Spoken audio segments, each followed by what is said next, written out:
اعتصمت باللہ الفتاح القابض اعوذ باللہ السمیع العلیم من الشیطان الرجیم بسم اللہ الرحمن الرحیم۔ عزیزان گرامی، میں ہوں احسان علی عارف ایڈوکیٹ اور آپ دیکھ رہے ہیں احسان لا چینل۔ آج 13 جولائی 2026 ہے۔ ثانیہ مرید کے کو گزرے ہوئے 9 ماہ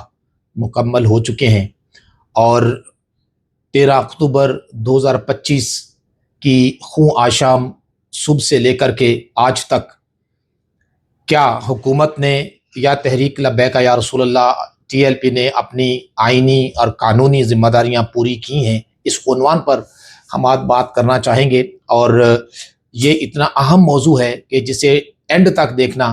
بہت ضروری ہے۔ جب تک آپ ٹل اینڈ نہیں دیکھیں گے تو آپ بات پوری طرح سمجھ نہیں پائیں گے، کیونکہ ہم نے ہمیشہ سے آئین اور قانون کی بات کی ہے، اور وہ بھی لگی لپٹی رکھے بغیر۔ اگر کسی ہماری بات سے کسی دوست کی دل آزاری ہو تو ہم ایڈوانس میں معافی چاہتے ہیں، لیکن ہماری اخلاقی، قانونی، شرعی ذمہ داری ہے کہ ہم وہ بات کریں جو آئین اور قانون کے مطابق ہو اور جو سچائی پر مبنی ہو۔ محض ہوائے نفس کی وجہ سے یہ کسی کی پسند یا ناپسند کی بنیاد پر ایسی بات کرنا کہ جس کا مقصد کسی کو خوش کرنا ہو، تو ہم کبھی بھی اس کے قائل نہیں ہیں۔ ہمیشہ سے ہم اس بات کے قائل ہیں کہ گفتگو وہ کی جائے جو ہمیشہ سے ایک سچائی پر مبنی ہو۔ اور آپ ہمارے جو چینل دیکھتے ہیں، آپ اس بات کے شاہد عادل ہیں کہ ہم نے ہمیشہ نپی تلی اور ایسی معقول بات کرنے کی کوشش کی ہے کہ جس کا مقصد اپنے لوگوں کی اصلاح کرنا بھی ہے اور حکومتی لوگوں کی کو بھی توجہ دلانا ہے کہ وہ بھی آئین اور قانون کے پیراڈائم میں رہ کر کے اپنا کام کریں، اور وہ ملک کو جنگل کا قانون نہ سمجھیں اور اسے ایک ایسی لاقانونیت پر مبنی ریاست نہ سمجھیں کہ جہاں پر صرف طاقتور کا اصول چلتا ہو اور کمزور کی کچھ سننے والا کوئی نہ ہو۔ جناب والا، ثانیہ مرید کے پاکستان کی سیاسی تاریخ کا وہ ثانیہ ہے کہ جس پر جتنے اشک بہائے جائیں کم ہے، جس پر جتنا افسوس کیا جائے کم ہے، اور جس پر جتنا بولا جائے وہ کم ہے۔ آج کیا ہی خوب بات ہوتی کہ آج ہمارا مین اسٹریم میڈیا یا ہمارے تمام میڈیا چینلز یا خاص طور پر یوٹیوب چینلز یا کم از کم یہ کہ تحریک لبیک یا رسول اللہ سے وابستہ جو یوٹیوبرز ہیں یا چینلز ہیں، وہ اس پر ایک اسپیشل پروگرام نشر کرتے یا پھر اس پہ اسپیشل آرٹیکل لکھے جاتے، اسپیشلی اس موضوع پر بات کی جاتی، اور اس پر جو ہے نا وہ پوڈ کاسٹ ہوتے، سیمینارز ہوتے، کانفرنسز منعقد کی جاتی ہیں، سمپوزیم کا انعقاد کیا جاتا۔ اور اس اہم موضوع پر بات کرنے کے لیے آج کا دن کا انتخاب اس لیے ضروری ہے کہ 9 مہینے میں رزلٹ آتا ہے۔ 9 مہینے کسی بھی چیز کے وائنڈ اپ ہونے کے لیے، صحیح ہونے کے لیے، خراب ہونے کے لیے، یا نئی سچویشن کریٹ ہونے کے لیے ایک بڑا وقت ہوتا ہے، اور 9 مہینے کے بعد بہرحال ہمیں کسی نہ کسی نتیجے پہ پہنچ جانا چاہیے، اور گو مگو کی کیفیت سے نکل کر، مخمسے سے نکل کر، اور ایک لا یعنی یا بے یقینی کی صورتحال سے نکل کر ہمیں کسی ایک قاعدے، کسی ایک کلیے، کسی اصول، کسی پالیسی پر متفق ہو جانا چاہیے کہ آج ہمیں آگے چل کر کے ہمیں کیا کرنا ہے۔ لیکن اٹس ویری انفارچونیٹ کہ آج بھی ہم غالباً اسی جگہ کھڑے ہیں کہ جہاں پر ہم 9 مہینے پہلے کھڑے تھے، اسی صورتحال کو فیس کر رہے ہیں جس کو ہم نے 9 مہینے پہلے فیس کیا تھا، اور آج بھی entirely on the part of government اور on the part of T L P, دونوں کچھ کہنے کے لیے، کچھ بولنے کے لیے، اور کچھ سمجھنے کے لیے یا کچھ سمجھانے کے لیے تیار نہیں ہیں۔ اور آج بھی بدقسمتی سے عوام الناس یہ رستہ تک رہے ہیں اور دیکھ رہے ہیں کہ شاید کہیں پر کوئی ہوا کا ٹھنڈا جھونکا آئے، یا پھر کوئی ایسی معقول بات کی جائے کہ جس سے اسلامیہ نے پاکستان کی اشک شوئی ہو اور جس سے لوگوں کے دکھوں کا مداوا ہو۔ تو میں پہلے تو اس میں بالکل پیورلی میں بتانا چاہتا ہوں کہ ریاست کی کیا کیا ذمہ داریاں ہیں جو ریاست نے بھی پوری نہیں کی۔ پہلا میرا ٹاپک یہ ہے، اور پھر دوسرا میرا اسی گفتگو کا دوسرا ٹاپک، دوسرا عنوان، دوسرا حصہ یہ ہے کہ تحریک لبیک یا رسول اللہ کیا کیا کر سکتی تھی، کیا کیا کیا جانا چاہیے تھا، یا کیا کیا اس پہ ذمہ داریاں عائد ہوتی تھی جو بدقسمتی سے ٹی ایل پی نے بھی پوری نہیں کی۔ اور پھر فیصلہ ہم اپنے قارئین پہ چھوڑیں گے، اور فیصلہ ہم آپ کی ثوابدید پر چھوڑیں گے کہ آپ اس میں نقد و تبصرہ کر سکتے ہیں، اور آپ ہماری گفتگو کو بگوش ہوش سن کر اپنی رائے دے سکتے ہیں، اور آپ کا حق ہے کہ جو ہماری گفتگو ہے کیا یہ اس کے بارے میں آپ کا اپنا نقطہ نظر کیا ہے؟ کیونکہ ایک اچھا شخص وہ ہوتا ہے جو اپنے قارئین اپنے ناظرین کو ساتھ لے کر کے چلے، اور ہم ہمیشہ سے آپ کو پارٹیسپیشن کی دعوت دیتے ہیں اور آپ کو اپنے ساتھ انٹریکشن کے لیے ہم مدعو کرتے ہیں اور آپ کو انوائٹ کرتے ہیں کہ آپ ہماری گفتگو پہ جو نقد و تبصرہ چاہیں آپ. میں بالکل اس کے حق میں نہیں ہوں کہ کوئی غیر ذمہ دارانہ گفتگو کی جائے یا ایبیوز کیا جائے اور یا کوئی غلط زبان استعمال کی جائے، لیکن اگر آپ آئین اور قانون کے مطابق فہم و فراست کی روشنی میں اگر کوئی بات کہنا چاہیں یا کرنا چاہیں تو ہمارا پلیٹ فارم بھی آپ کے لیے حاضر ہے، اور جو ہمارا کامنٹ سیکشن ہے یقیناً ہے وہ آپ کا سیکشن، اس میں آ کر کے آپ اس میں بات کر سکتے ہیں. جناب والا پہلے ٹاپک کی طرف آتے ہیں کہ ریاست پہ کیا ذمہ داری ہیں. کوئی بھی ریاست جس پر یہ الزام عائد ہو کہ شہریوں کو جاں بحق کرنے، ان کو زخمی یا لاپتہ کرنے کا الزام اس پہ عائد کیا جائے، تو اس کی یہ ذمہ داری بنتی ہے. اور بالخصوص پاکستان جو کہ جس کا اپنا ایک مضبوط آئین ہے، جس کی اپنی آئینی دستاویز ہے، جو ایک ذمہ دار کنٹری ہے اور اقوام عالم میں اس کا ایک مقام ہے، اس کی ریاست پر یا اس کی حکومت پر اگر یہ الزام عائد ہو یا ایسا کہا جائے کہ اس نے اپنے ہی شہریوں کو قتل کیا ہے، لاپتہ کیا ہے، زخمی کیا ہے، تو پھر اس کی بنیادی ذمہ داری کے تحت جو اس کی بنیادی ذمہ داری ہے وہ کیا ہے؟ لائف یعنی جان کا تحفظ، لبرٹی یعنی آزادی کا تحفظ، ڈگنیٹی یعنی عزت کا تحفظ، پراپرٹی یعنی مال کا تحفظ. یہ بنیادی چیزیں ہیں. اگر یہ الزام عائد آپ پر کیا جائے کہ آپ نے ان چاروں چیزوں کے تحفظ میں ذمہ داری کا مظاہرہ نہیں کیا، جس کو کہ آرٹیکل 4 قانون کے مطابق سلوک، آرٹیکل 9 تحفظ جان و آزادی، آرٹیکل 14 انسانی وقار کا تحفظ اور آرٹیکل 25 قانون کے سامنے مساوات کا جو مطلب ایک نظریہ ہے وہ پیش کرتا ہے، اور آپ نے اس کی ذمہ داری پوری نہیں کی، اور طاقت کے استعمال میں صرف قانون کے مطابق ہونا چاہیے، اس کی ذمہ داری بھی آپ نے پوری نہیں کی، تو پھر اس کی ذمہ داری ہے کہ وہ اس حوالے سے اقدامات اٹھائے. طاقت کا استعمال صرف قانون کے مطابق، یہ بھی ریاست کی ذمہ داری ہے. ریاستی ادارے، پولیس، رینجرز یا دیگر قانون نافذ کرنے والے ادارے صرف اتنی ہی طاقت استعمال کر سکتے ہیں آئین اور قانون کے مطابق جتنا کہ نیسیسری یعنی ضروری ہو اور متناسب ہو، پرپورشنیٹ ہو اور قانونی یعنی لافل ہو. غیر ضروری یا غیر متناسب طاقت کے الزام کی صورت میں اس کی جانچ ہونی چاہیے. تو سوال یہ ہے کہ کیا ریاست نے اس کی جانچ کی کوئی صورت نکالی ہے یا اس پہ کوئی اقدامات اٹھائے ہیں؟ میں سمجھتا ہوں کہ ریاست اپنی اس آئینی ذمہ داری کو ادا کرنے میں کلیتاً ناکام رہی ہے اب تک. میں چونکہ فرام دا ڈے فرسٹ سارے معاملات کے قریب سے دیکھ رہا ہوں، قریب سے جڑا ہوا ہوں، قریب سے قانونی کارروائی کر رہا ہوں، تو میرے نظر میں کوئی ایک ایسا قدم بھی نہیں آیا جس میں ریاست نے اپنی آئینی ذمہ داری کو پورا کرنے کی طرف کوئی قدم اٹھایا ہو. ریاستی ذمہ داری ہے، اگر یہ سارے کام ہوتے ہیں تو ریاست کی ذمہ داری تھی کہ غیر جانبدارانہ تحقیقات کروائے. انفارچونیٹلی ریاست نے اس طرف بھی قدم نہیں اٹھایا، کیونکہ ریاست پر الزام تھا کہ اس نے شہریوں کو جاں بحق کیا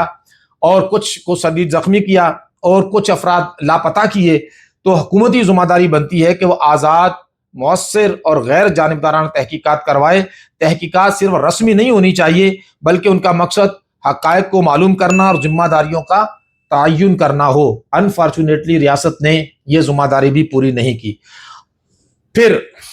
ریاست کی ذمہ داری تھی کہ وہ FIR کا اندراج کرے اور فوجداری کارروائی کرے. اگر کسی قابل دست اندازی جرم کا ابتدائی مواد موجود ہو تو قانون کے مطابق مقدمہ درج کیا جانا چاہیے، شواہد اکٹھے کیے جانے چاہیے، ذمہ دار افراد کی نشاندہی کی جانی چاہیے، اور اگر شواہد کافی ہوں تو ان کے خلاف فوجداری کارروائی بھی کی جانی چاہیے. لیکن انفارچونیٹلی ریاست نے اپنی یہ ذمہ داری بھی پوری نہیں کی. اور لاپتہ افراد کے بارے میں ریاست کی ذمہ داری ہے کہ اگر کسی شخص کے بارے میں دعویٰ ہو کہ وہ ریاستی کارروائی کے بعد لاپتہ ہے تو حکومت پر ذمہ داری عائد ہوتی ہے. نمبر 1 اس کا سراغ لگائے، نمبر 2 اس کے اہل خانہ کو معلومات فراہم کرے، اور نمبر 3 اگر وہ کسی سرکاری تحویل میں ہو تو اسے قانون کے مطابق عدالت کے سامنے پیش کرے. مجھے افسوس ہے کہ میری ریاست نے یہ ذمہ داری بھی ثانیہ مرید کے حوالے سے پوری نہیں کی. اور آپ کی ریاست کی چھٹی ذمہ داری یہ ہے کہ وہ ہلاکتوں کی صورت میں اگر کسی شخص کی موت غیر معمولی حالات میں ہوئی ہو تو حالات کے مطابق لاش کی شناخت، ورثاء کو اطلاع،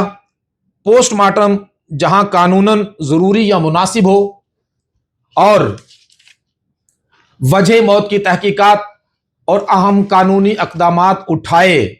مجھے افسوس ہے کہ میری ریاست نے ثانیہ مرید کے حوالے سے یہ ذمہ داری بھی پوری نہیں کی، اور پھر سارے معاملے میں ٹرانسپیرنسی، شفافیت حکومتی فرض تھا کہ مصدقہ معلومات جاری کرے، افواہوں کے بجائے حقائق کو پیش کرے، میڈیا اور عوام کو درست معلومات فراہم کرے۔ آئی ایم سوری، مجھے افسوس کے ساتھ کہنا پڑ رہا ہے کہ میری ریاست نے یہ ذمہ داری بھی پوری نہیں کی۔ اور پھر عدالتی احکامات پر عمل، اگر عدالت کہے کوئی رپورٹ طلب کرے، تحقیقات کا حکم دے یا کسی شخص کی بازیابی کا حکم دے تو حکومت پاکستان ان احکامات پر عمل درآمد کرنے کی پابند ہے۔ انفارچونیٹلی ریاست یہاں بھی اپنی ذمہ داریاں پوری کرتی ہوئی نظر نہیں آ رہی۔ ریاست یا حکومت سے مراد ریاست سے مراد حکومت ہے۔ جب میں ریاست کہتا ہوں تو اس سے مراد حکومت ہی ہے، کیونکہ حکومت ہی بارہ ریاست کے معاملات کو چلاتی ہے، اور ریاست اٹ سیلف جو ہے وہ جو کام کرتی ہے بذریعہ حکومت کرتی ہے، اور حکومت ہی ریاست کو ریپریزنٹ کرتی ہے۔ متاثرین کو قانونی چارہ جوئی کا حق، یہ البتہ ذاتی حیثیت میں تو کیا ہے، لیکن پھر بھی ان کو آزادانہ طور پر عدالتوں سے رجوع کرنے، اپنی مرضی کا وکیل کر سکنے، اور ان کے خلاف کوئی انتقامی کارروائی نہ ہو، اس کو حکومت نے ایشور نہیں کیا۔ ہم اس کے ذاتی طور پر گواہ ہیں کہ اس میں ہرڈلز کریٹ کی گئیں اور اب بھی کی جا رہی ہیں۔ اگر کوئی قانون کی طرف آنا چاہتا ہے تو پھر مقامی انتظامیہ یا مقامی سیاسی حکومتی پارٹی کے لوگ جا کر کے اس کو روکنے کی کوشش کرتے ہیں، اور اس کی بیسیوں مثالیں ہمارے سامنے ہیں کہ جب ہم نے قانونی کارروائی کی تو پھر ریاست و پولیس یا حکومتی پارٹی نے مل کر لوگوں کو دباؤ میں لے کر کے ان کو مجبور کیا کہ وہ اپنی جو پٹیشنز ہیں انہیں واپس لے لیں، تو فار دا ٹائم بینگ انہیں واپس لینا پڑی۔ تو انفارچونیٹلی ریاست نے یہاں بھی اپنی آئینی اور قانونی ذمہ داری پوری نہیں کی۔ اور اگر واقعہ بہت بڑے پیمانے پر ہو جیسا کہ ثانیہ مرید کے ہے تو یہ ضروری ہو جاتا ہے کہ متاثرہ خاندانوں کے بیانات لیے جائیں، میڈیکل ریکارڈ ان کا اکٹھا کیا جائے، یا دیگر شواہد کو منظم انداز میں پیش کیا جائے۔ اگر مناسب ہو تو پرامن اور قانون کے مطابق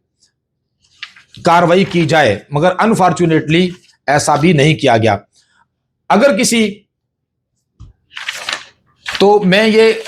کہنے پہ حق مجانب ہوں کہ اس بہت سارے معاملات میں ہماری ریاست نے اپنی ذمہ داریاں پوری نہیں کی۔ اب ہم آتے ہیں کہ اس میں تحریک لبیک کے پاس کیا آپشن تھا، اور کیا انہوں نے اپنی ذمہ داریاں پوری کی ہیں کہ نہیں کی۔ تو میں اس حوالے سے بھی کہنا چاہوں گا کہ انفارچونیٹلی بہت ساری ذمہ داریاں ایسی تھیں جو بحیثیت سیاسی پارٹی یا حکومت پاکستان کی third largest political party T L پی کر سکتی تھی۔ انفارچونیٹلی تحریک نے بھی اپنی وہ ذمہ داریاں پوری نہیں کی۔ سب سے پہلی بات یہ ہے کہ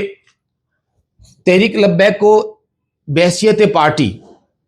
ایک آزاد عدالتی تحقیقاتی کمیشن یا عدالتی تحقیقات کا مطالبہ کرنا چاہیے تھا۔ وفاق یا صوبائی حکومت سے جوڈیشل کمیشن یا آزاد انکوائری کمیشن قائم کرنے کا مطالبہ کیا جا سکتا تھا تاکہ حقائق سامنے آئیں، لیکن بحیثیت پارٹی بڑا انفارچونیٹ ہے کہ پارٹی نے اٹ سیلف بحیثیت پارٹی اس مطالبے کو منظم انداز میں نہ تو یہ مطالبہ کیا ہے، نہ اس کے لیے کوئی کارروائی کی ہے، نہ کہیں پر اس کے لیے کوئی ریپریزنٹیشن فائل کی ہے، اور نہ ہی اسے ایز اے ٹرینڈ اسے اپنے ایک مؤثر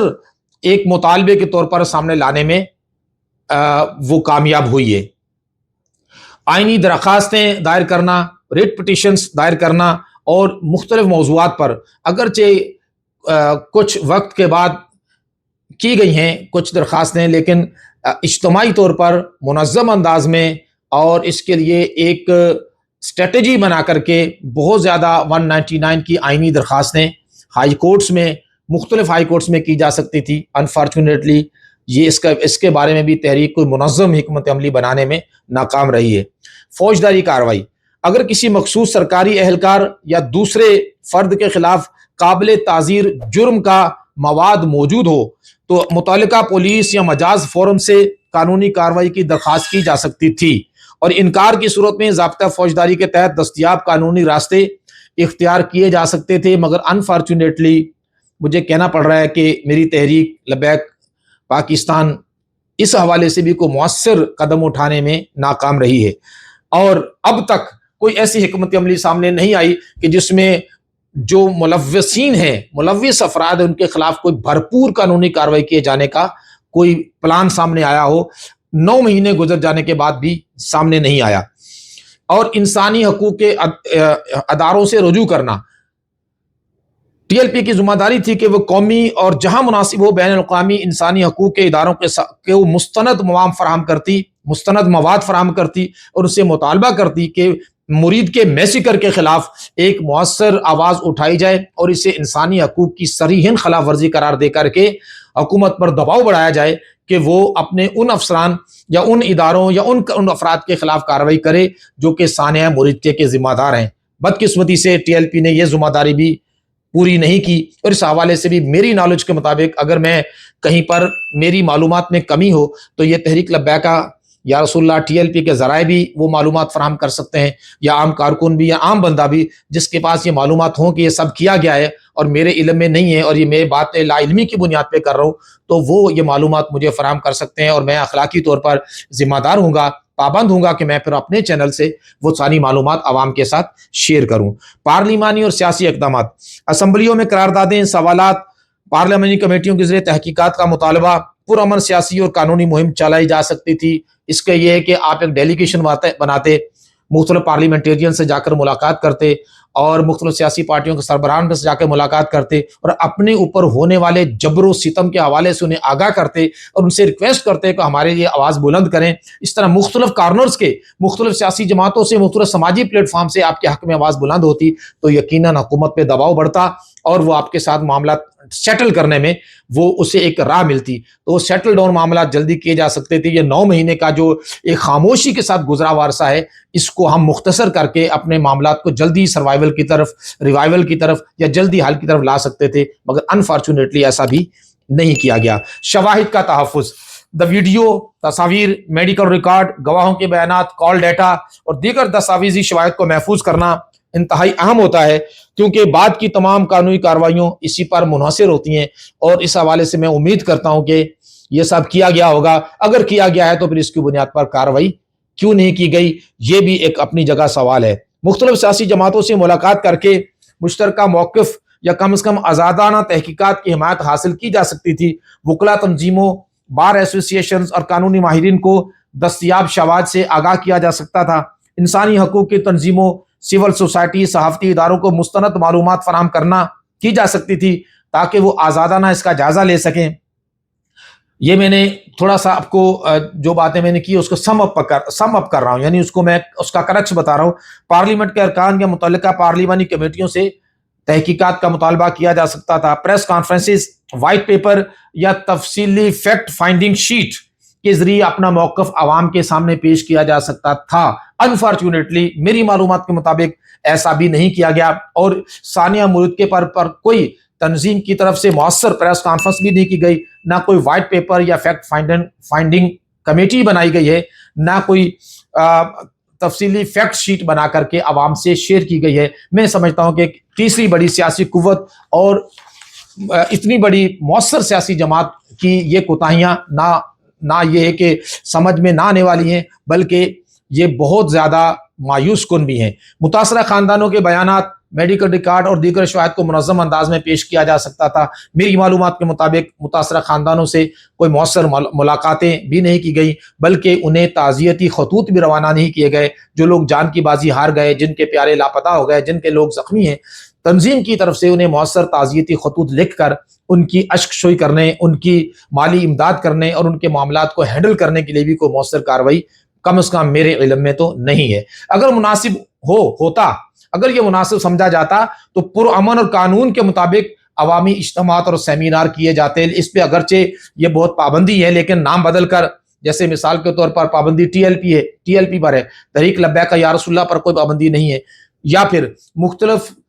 دیگر سنی جماعتوں کو یہ کہا جا سکتا تھا کہ آپ اپنے پلیٹ فارم سے یہ اجتماعات منعقد کریں اور اس طرح تحریک اس میں شرکت کر کے ایک بحیثیت پارٹی اپنا موقف دے سکتی تھی اور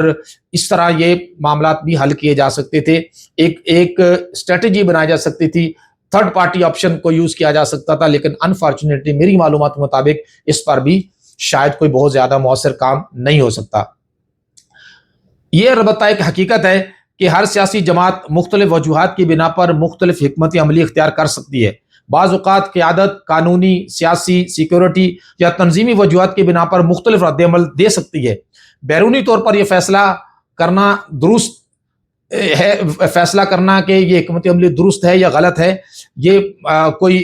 مطلب حتمی بات نہیں ہے, لیکن اس کے پس منظر سے آگاہ ہوئے بغیر یہ کہنا مشکل ہے کہ یہ حکمت عملی کیوں اختیار کی گئی اور اس کے بارے میں کوئی رائے نہیں دی جا سکتی. لہٰذا میری یہ گفتگو کو محض ایک سیاسی کارکن یا ایک لا نوئنگ سٹیزن کی اپنی حکمت عملی یا اس کی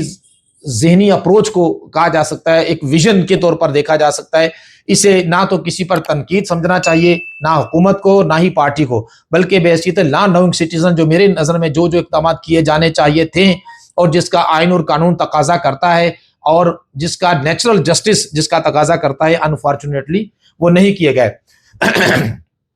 اگر کسی جماعت کے پاس اپنے دعووں کی تائید میں مضبوط شواہد موجود تھے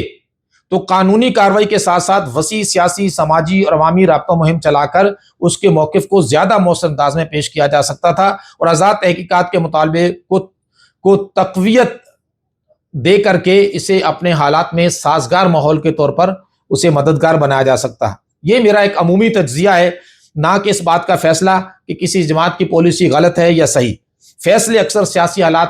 دستیاب شواہد, قیادت کی ترجیحات اور اس وقت کے ماحول پر منحصر ہوتے ہیں, لیکن عام سیاسی کارکن, عام بندہ, عام پاکستانی کو یہ حق حاصل ہے کہ اس بارے میں سوچے, اور اگر قیادت یہ سمجھتی ہے کہ یہ حکمت عملیاں ہمارے پالیسی کے خلاف تھیں اور ایسا کرنا دراصل یہ پالیسی ہماری ایسی نہیں تھی اور یہ پالیسی تھی, تو وہ جو پالیسی تھی اسے بھی عوام کے سامنے پیش کیا جانا چاہیے. یہ ہر سیاسی جماعت کی ذمہ داری ہے جو عوام کے ووٹ لیتی ہے, جو عوام کے اندر ورث رکھتی ہے, جو باقاعدہ سیاسی رجسٹرڈ سیاسی جماعت ہے, جس کی کوئی حیثیت ہو, اسے چاہیے کہ اپنے عوام کو بہرحال صورتحال سے آگاہ رکھے, اور یہ صورتحال سے آگاہ ہونا یہ عوام کا حق ہے. تو آخر میں نوابزادہ نصر اللہ خان کی ایک نظم جو میں نے پہلے بھی ایک ویلاگ میں پیش کی تھی, دوبارہ پیش کر کے اپنی گفتگو ختم کرتا ہوں. نوابزادہ نصر اللہ خان کو بہت سارے لوگ, شاید نئی نسل تو نہ جانتی ہو, لیکن ہماری جو نسل کے لوگ ہیں یا ہمارے بعد والے بھی بخوبی جانتے ہیں کہ وہ ایک اچھے سیاستدان تھے, اور ہمیشہ وہ ایک ڈیموکریٹک رائٹس کے لیے اور پاکستان کی جمہوریت کے لیے جدوجہد کرتے رہے. اچھے سیاستدان کے ساتھ ساتھ وہ اچھے شاعر بھی تھے. ان کے چند اشعار پڑھ کر میں گفتگو ختم کرتا ہوں, اور فیصلہ آپ کے حوالے کہ آپ اس میں مزید گفتگو کر کے اور مزید غور و فکر کر کے آپ اس میں اپنی رائے دیں گے, اور انشاءاللہ پھر ہم اہل سنت کے سیاسی مستقبل اور فیوچر کے چیلنجز کو کس طرح فیس کیا جا سکتا ہے, اس پہ انشاءاللہ ہم اپنی ایک تحریر بھی شائع کریں گے اور ایک اس پہ انشاءاللہ آپ سے گفتگو بھی کریں گے. امید ہے کہ آپ ہمارے ساتھ جڑے رہیں گے اور مل کر کے آپ حالات کو سدھارنے اور بہتری کے لیے اپنے رول پلے کریں گے. نوابزادہ کہتے ہیں کہ پھر شور سلاسل میں سرور ازلی ہے, پھر پیش نظر سنت سجاد ولی ہے. ایک برق بلا کوند گئی سارے چمن پر, تم خوش کہ میری شاخ نشے من ہی جلی ہے. غارت گر یہ اہل ستم بھی کوئی دیکھے, گلشن میں کوئی پھول نہ غنچہ نہ کلی ہے. کب اشک بہانے سے کٹی ہے شب ہجراں, کب کوئی بلا صرف دعاؤں سے ٹلی ہے. دو حق و صداقت کی شہادت سر مقتل, اٹھو کہ یہی وقت کا فرمان جلی ہے. ہم راہ روے دشت بلا روز ازل سے, اور قافلہ سالار حسین ابن علی ہے. نوابزادہ نے یہ غزل کشمیری مجاہدین کی حمایت میں لکھی تھی. آج بھی کشمیری لوگ اپنے حقوق کے لیے کھڑے ہوئے ہیں, اور لبیک والے بھی امید ہے کبھی نہ کبھی کھڑے ضرور ہوں گے, کیونکہ کب اشک بہانے سے کٹتی ہے شب ہجراں, اور کب کوئی بلا محض دعاؤں سے ٹلی ہے. ہنستے مسکراتے رہیں. اللہ حافظ.